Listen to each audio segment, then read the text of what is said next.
using internet. The second one is we don't need to have Arabic knowledge. Just think about 50 years ago, 250 or 20 years ago, people, they didn't use to internet for Islamic knowledge. So what they used to do, they used to have first like Arabic knowledge, because Arabic knowledge was the key source for getting Islamic knowledge, Arabic language. But now it is not required, because everything is found in translation forms in internet. So if you want to have any answer to any question, just go to internet and find it out. So these two advantages I have found. This is according to my observation. There are some disadvantages. The first one is people think internet is all in all. Internet is all in all. Whatever I have been the victims. One day I lost my keys on my house, and I was searching anywhere, but I was not getting my key. But during that time I was very much fond to internet, and then I was thinking, oh, perhaps I could get the answer to my question in internet. I opened the internet, I searched it, I lost my key, what could I do? So I did it, and surprisingly I got the answer too. That's why people are thinking internet is all in all. Everything is to be found in internet. The second one, they consider, some people, they spend some time in internet for getting Islamic knowledge.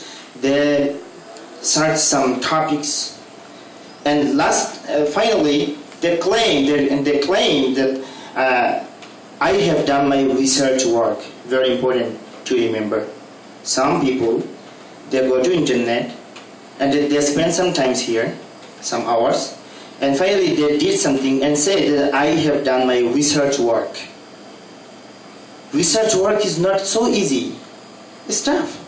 But the people, they are thinking that we are doing research works 5 times or 6 times a day. And this consideration, this recognition and claim, what is the bad result? The result is that such consideration makes arrogance in the hearts of people. Arrogance. Keep it. Arrogance. This is not a good result. If I think I am searching something in the internet and I am getting everything here and I am doing research work, that means I am being a scholar now, I know better, that means I am being the victim of arrogance. Arrogance. Only through reading some articles, I am thinking about myself that I am arrogant. This is a bad result, and this arrogance, when enters in human heart, then what is the result? That the human being start avoiding ulama. Start avoiding ulama, thinking that they know better than the ulama. Ulama is the scholars who became scholars through studying the volumes of books. During that time, they didn't have internet to use to read some articles and claim that we are the scholars. They became the scholars going through the volumes and volumes of books. They became ulama. Now the people, they are using internet and they are thinking better, that they are better than the ulama. That's why they are avoiding. Sometimes they are blaming the ulama because of arrogance that is working inside the heart of the people. So this is a disadvantage of internet. Sometimes some kids, some people, they are getting Islamic knowledge from internet, and going home, they see that their parents are doing different things, and they say that things like, oh, our parents are doing wrong things, okay? Then they start convincing them. They start trying to convince them, oh, you are not doing right things. Then the parents say, oh, we have been doing these activities, these worship, these acts of worship for long years. Then the kids say, no, you don't know. You don't have proper knowledge. We have been able to have proper knowledge, and that's why we are saying that you just stop doing these activities. Then there is a conflict is to be appeared between parents and kids, and there is a separation because of internet and arrogance.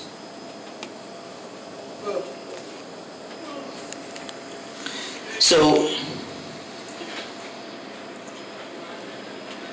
I'm talking about the disadvantages of internet.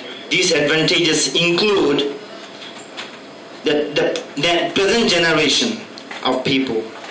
They, after getting Islamic knowledge from internet, they start avoiding the previous ulama who have written the masterpieces, who have written thousands of books. They start avoiding them. They think that they didn't have proper knowledge. So what I would like to say that internet is okay, sometimes it's a blessing for us, but sometimes it's a curse for us, because through using internet, I am destroying my own respect to ulama, I am destroying my own respect to my parents, I am destroying my own relationship to my parents, and some other stuff because of the internet. So we should control ourselves. It doesn't mean that you can't go to internet. It doesn't mean you can't touch internet, you can't search anything in the internet. No. You can go, you can search everything, but after getting the knowledge, information and clues, points, keep in touch with the ulama. Go to the scholars who are really kitab-based, volumes-based ulama. Go to them and share your knowledge with them and get the final decisions from them. Then it will be safe. But if you study something from internet and if you decide by yourself without going to ulama, without taking some suggestion from ulama, then it will be a danger. Because ulama, they have experience. You don't have. You have just collected some information from internet, but they have spent many years for getting experience and for being scholars.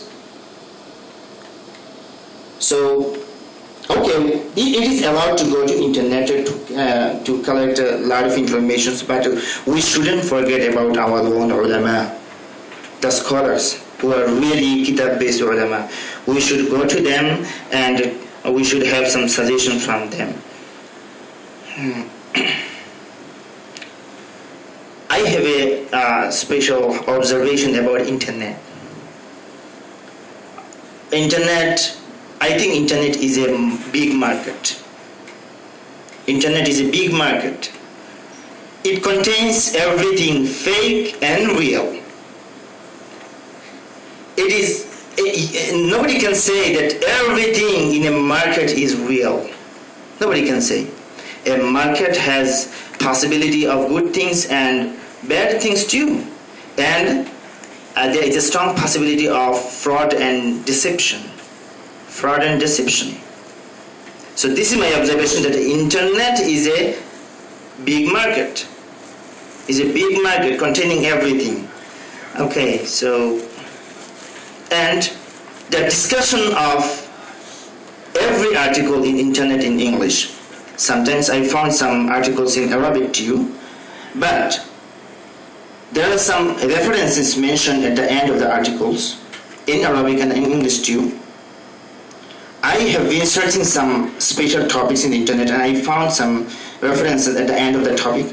Then I opened the main sources, main topics, like main references, books, and I found nothing. Fraud. I'm talking about the fraud, deception. The references are mentioned at the end of the article, but whenever I open this reference in Arabic, then I found nothing.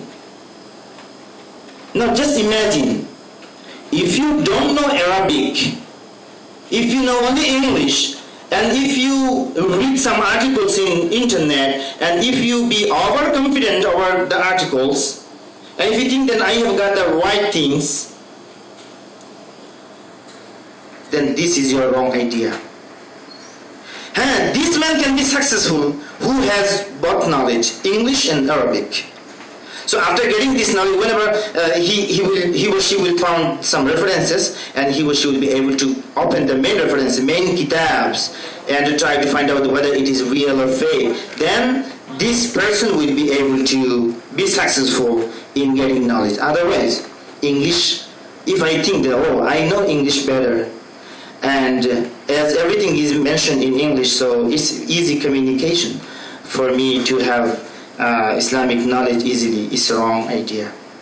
Because internet, there is a strong possibility here to be the victim of fraud and deception. Once upon a time, I became the victim, and later on I understood that I became the victim. So I'm just warning you. I'm just conveying you this message. Don't be blind to internet. Don't be blind to internet. Try to find out something, but try to keep in touch with ulama so that you can be sure that these informations are correct and you can take final decision. I'm showing you an example.